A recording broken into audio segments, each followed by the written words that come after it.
This is part 2 on how to install stained glass. Okay, a little recap.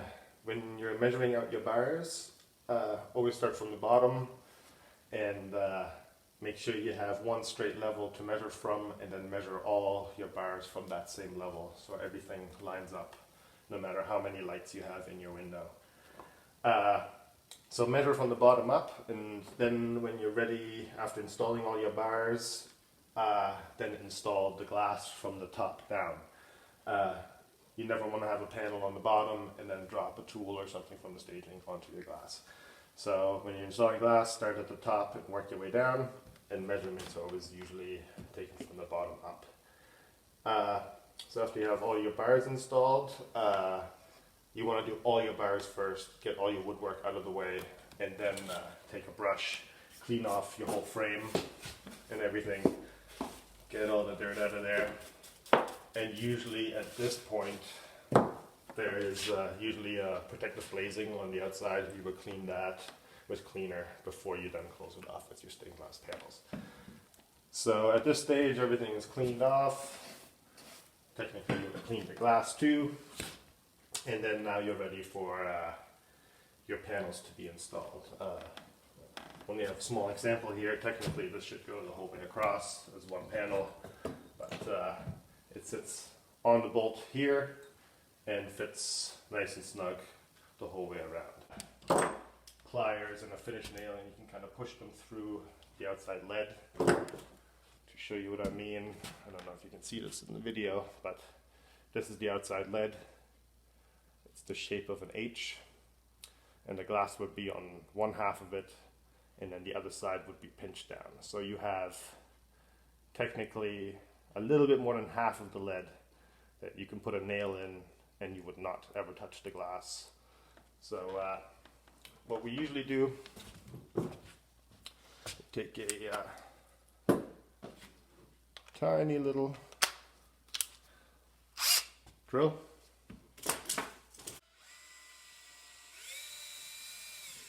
pre-drilled.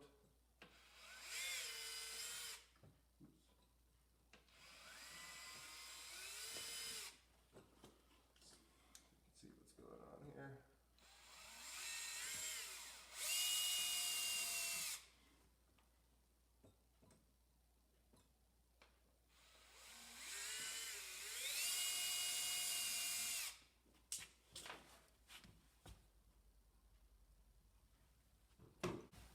Then you take a finish nail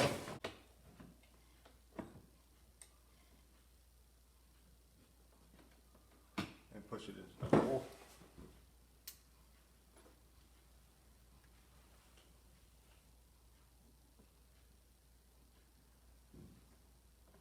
Okay, get a little close up here. So grab the finish nail like this. Here's your pre-drilled hole. Push it into the wood a little bit.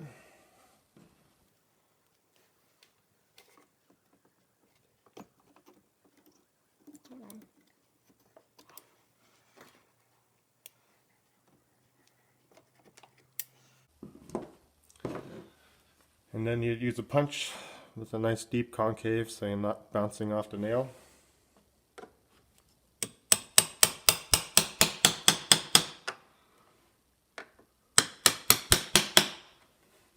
And try not to sink the nail too deep.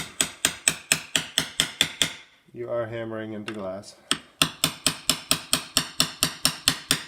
Or at least a glass panel. There. Now technically this panel would be bigger and go all the way over there, but you would nail it the whole way on these three sides. And here, that will be pinched later on between the other bar, like this. When you're dealing with stained glass, especially with restorations and old frames, often not everything's going to be perfect. The frame could be off a little bit, bow in and out, or a bar is now level and it wasn't before, or I don't know, there's all kinds of things. And when you try to put your panel in and you come up to it and you realize it needs to come up a little bit higher, then what you would use is either you can get little specialized rubber stops that you would put under your bolt and raise up your panel, or put it in your slot, in this case here, or like a little wooden piece, and you just lift your panel up and put this underneath it, and it would raise the panel up. In this case here, the panel is actually a little bit too big. The bolt here is actually hitting and the panel cannot slide in.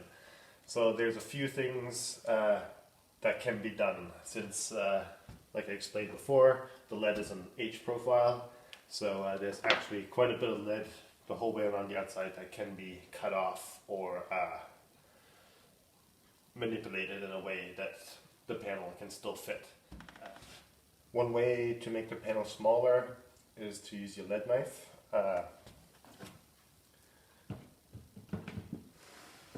You can mark where the bolt is.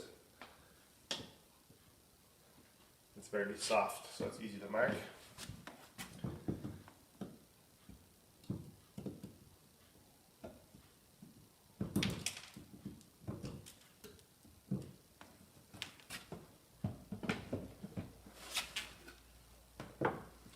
And now, almost enough room.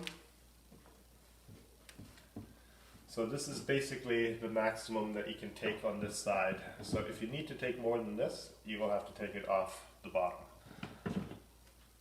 And there's two different ways that you can take the whole length off. Here, there was only a small dent. It was easily done with a knife.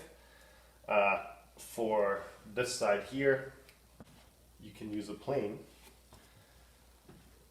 Set your panel flat on a table. Support it like this and give a little bit of pressure this way, because you're pushing with the plane this way and you have to counteract it a little bit. So you can just take off little coils like this with just a regular wood plane. This one's not very sharp. Make sure you have a nice sharp one. What we use in the shop is always our trusty knife. And now you have to be careful if you're using something like this that you're not cutting past the core. You can only go in and go to where the core is here, not further than that. And as you're pushing down, you have to counteract it as well. If you're dealing with a big panel and you're pushing down, you could actually crush and crumble the panel. So what you do is you hold it up here and you kind of pull back the same pressure as you're pushing down, so you're not putting too much force on the panel itself. And then here there's a solder joint, so you have to kind of move the knife back and forth a little bit. And a little bit more here to go.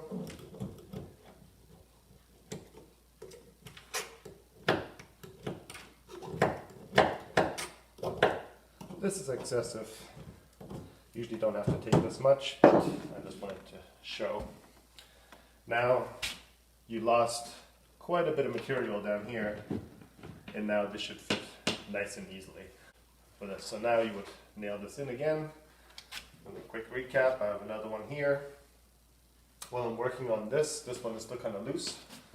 So what I would do here, this other one here fit. See what this one needs. That one needs a little bit off, so again,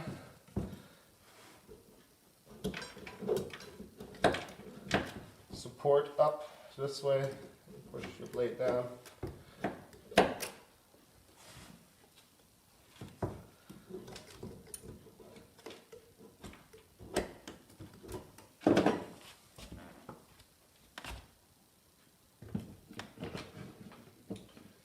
There, that fits. Oh, maybe I can just do it like this.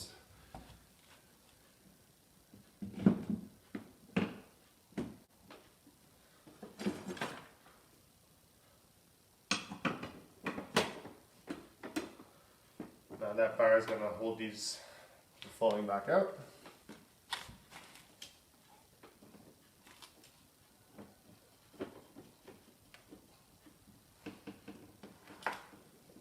on. Now one other thing that's very important for these, not to use a tool to put these on, only put them finger tight. Good and tight, but do not use a tool. You don't want to push these together too much that you're crushing the glass, which is definitely possible. They're just regular bolts that are going through. You want to wedge it nicely, so they're nice and tight in there, but you don't want to crush the glass either. So I'm going to put a couple more nails in there. And then okay, that's it for part 2. Stay tuned for part 3 to see how to install these round bars. And to finish with the wood stops. Thanks for watching.